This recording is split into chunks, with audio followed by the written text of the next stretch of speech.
ज्या प्रकारे सोलापूरमध्ये एक नवं समीकरण आपल्याला सोलापूर महापालिका निवडणुकीच्या पार्श्वभूमीवर पाहायला मिळणार आहे। कारण एक बैठक महाविकास आघाडीची झाली, त्यामध्ये महाविकास आघाडी प्लस मनसे म्हणजे काँग्रेस आणि मनसे हे इथे एकत्र येणार असं दिसतंय।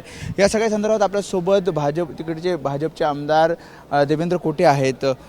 हे समीकरण कसं बघता आणि किती आव्हान असेल जर हे सगळे एकत्र आले तर? अजिबात आव्हान वगैरे आहे असं म्हणणं योग्य नाही।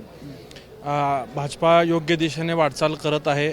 मिशन 75 हे भाजपाचं मोहीम आहे पालकमंत्री जयकुमार गोरेभाऊ यांच्या नेतृत्वात, आणि विरोधक एकत्रित येतात हे म्हणजे भाजपा करेक्ट ट्रॅकवरती आहे असंच आपल्याला म्हणावं लागेल हे करून। पण काँग्रेस आणि मनसे जसं मुंबई महापालिकेमध्ये बघतोय की काँग्रेसने स्वबळाचा नारा दिला आहे, इथे मात्र सोलापूरमध्ये मात्र सगळं एकत्र येऊन वज्रमूठ अधिक भक्कम करण्याचा प्रयत्न विरोधकांचा दिसतोय।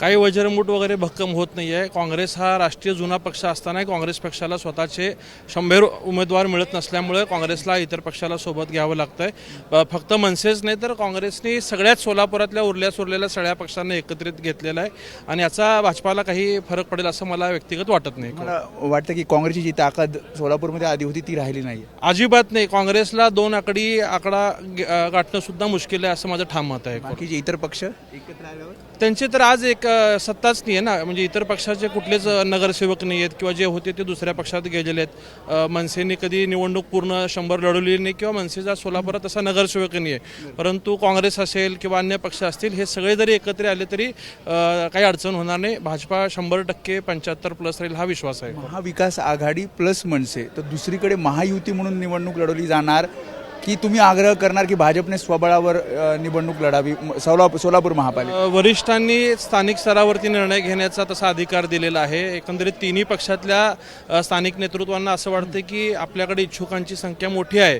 तर प्रत्येक कार्यकर्त्याला संधी देण्यासाठी मैत्रीपूर्ण लढती होण्याचा काही मतप्रवाह तिन्ही पक्षामध्ये आहे। एकंदरीत निवडणुकीच्या वेळेस सगळे वरिष्ठ बसून आम्ही निर्णय घेऊयात। सध्याची स्थिती काय आहे? म्हणजे जसं तुम्ही म्हणताय की भाजप पूर्ण ताकदीने उतरेल, 100च्या 100 जागांची तयारी भाजपची आहे। सध्या भाजपाचे 100 पैकी 49 ऑलरेडी आहेत, आणि आता जी बदललेली समीकरण स्थिती आहेत त्यामुळे भाजप नक्कीच वाढलेलं आहे। त्यामुळे भाजपातील कार्यकर्त्यांना वाटतं की स्वतंत्र लढावं। तसंच मित्रपक्ष असलेल्या राष्ट्रवादी किंवा अन्य पक्षालाही वाटतं की त्यांनी जर स्वतंत्र लढलं तर त्यांच्याही कार्यकर्त्यांना संधी मिळू शकते। ज्याप्रमाणे वरिष्ठांकडे सांगणार आहात की कार्यकर्त्यांची स्वबळाची इच्छा आहे? हो, तशी भावना आम्ही वरिष्ठांकडे नक्कीच कळवलेली आहे, आणि वरिष्ठांनीच ओव्हरऑल असा अधिकार स्थानिक स्तरावरती दिलेला आहे। निवडणुकीच्या आधी महायुतीचे तिन्ही स्थानिक पदाधिकारी एकत्रित बसून याच्यावरती चर्चा करतील। भाजप विरुद्ध महाविकास आघाडी मनसे असं लढत दिसेल? हो तसंच। त्यामुळे हे होते देवेंद्र कोटे, त्यांनी या सगळे म्हणजे जे काही नवीन समीकरण विरोधकांचं दिसतंय त्यावर ही सविस्तर प्रतिक्रिया दिली आहे। कॅमेरामॅन अमोल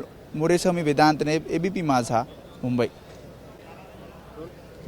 त्यामुळे देवेंद्र कोटे यांनी सविस्तर प्रतिक्रिया जे काही समीकरण विरोधकांचं होतंय त्यावर दिलेली आहे। कॅमेरामॅन अमोल देशमुखसह मी वेदांत नेब, ABP माझा, नागपूर। ABP माझा, उघडा डोळे बघा नीट।